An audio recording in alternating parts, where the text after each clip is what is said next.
Hello students, ये भी new सम है। हम लोग ट्राई करते हैं 10th सम है, लास्ट सम है 8th स्टैंडर्ड का, और थोड़ा सा ट्रिकी है बट वेरी इजी। अंडरस्टैंडिंग एक बार कर लिया तो it would be very easy to solve it. Okay, so just trying to solve it in front of you. हाँ, डायरेक्टली शॉर्टकट मेथड से करेंगे, no long cut method. Okay, because यहाँ पे मेरा मानना है कि understanding is the foremost important thing. एक बार समझ में आ गया ना तो you can do with methods, no worries about it. Okay, तो लिखा है Sudhir present as is 5 more than 3 times the age of Veeru. तो यहाँ पे वीरू का एग्जैक्टली पता नहीं है बट रिलेशन दिया है सुधीर और वीरू का। तो यहाँ पे वीरू का जो एज है ना, वीरूस एज बी एक्स ईयर्स, ना एक्स ईयर्स का होगा। तो सुधीर का एज क्या होगा, देखो ध्यान से, हाँ ध्यान से देखो। सुधीर प्रेजेंट एज आज सुधीर वीरूस का प्रेजेंट एज एक्स ईयर्स है, प्रेजेंट एज एक्स ईयर्स है।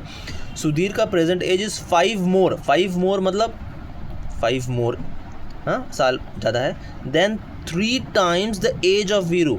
एज ऑफ वीरू कितना है, प्रेजेंट एज एक्स है ना, तो 3 times the age of Veeru. तो ये हो गया सुधीर का एज। अब आगे थोड़ा और कंफ्यूजिंग करने के लिए दिया हुआ है अनिल्स एज, अभी थर्ड पर्सन आ गया। Anil's age is half the age of Sudhir.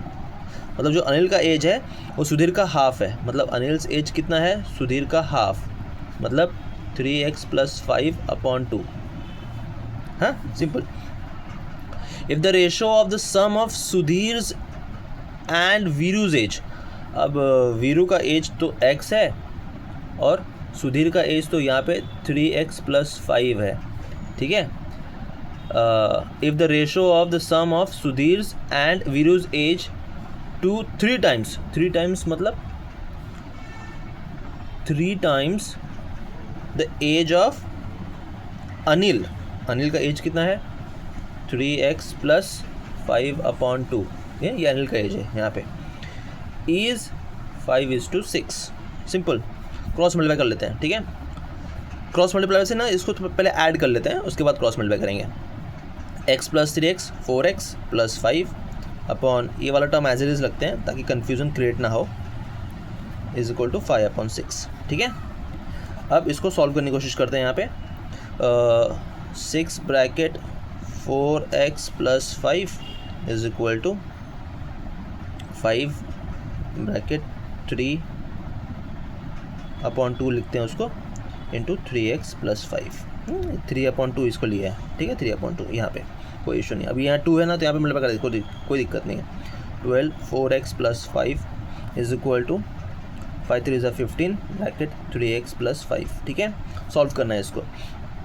12 4 = 48x, 12 5 = 60 is equal to 15 3 = 45x, 15 5 = 75,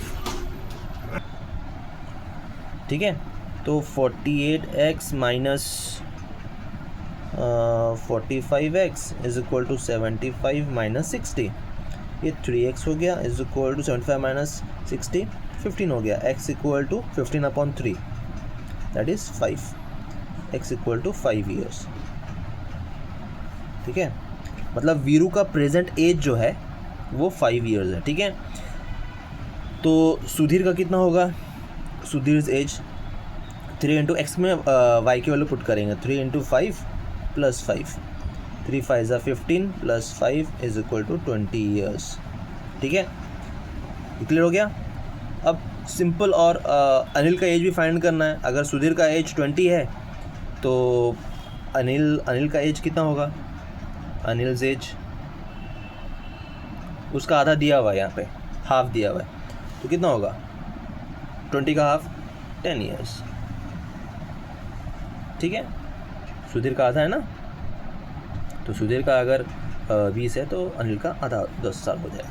वैसे हमें वीरू का ही पूछा हुआ है बट हमने सुधीर का भी फाइंड कर लिया, अनिल का भी फाइंड कर लिया। इफ़ इन केस MCQs में दिया होगा ऑप्शंस तो it's very important. Thank you.